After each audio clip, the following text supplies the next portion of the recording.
Hi friends, మార్నింగే ready అయ్యా. ఏంటా అని అనుకుంటున్నారా? అందరికీ విశ్వవాసు నామ సంవత్సర ఉగాది శుభాకాంక్షలు.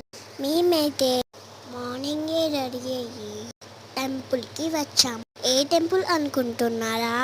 పోచమ్మ టెంపుల్. మీరు ఇంకా టెంపుల్కి వెళ్ళారా ఫ్రెండ్స్? మా నాన్నమ్మ మొక్కులు పెడుతుంది. నేను ఇలా కోడితో ఫొటోస్ దిగుతున్నాను. నేను మా చెల్లి ఒకటే గొడవ. ఎందుకు అనుకుంటున్నారా? టెంపుల్లో చిలుకలు కడతాడు కదా, మా చెల్లి నేను కడతా అంటే నేను కడతా అని గొడవ. లాస్ట్కి మా నాన్నమ్మ కట్టింది. అమ్మవారి ముందు ఇలా పొలి దండాలు పెడితే మంచిదంట. ఇంకా ఇంటికి వచ్చాం. బచ్చాలు తింటూ షర్బత్ తాగుతూ చాలా ఎంజాయ్ చేశాను ఫ్రెండ్స్. బచ్చాలు అయితే చాలా బాగున్నాయి. మీరు చేసుకున్నారా friends? Bye bye. Thank you. Please do subscribe.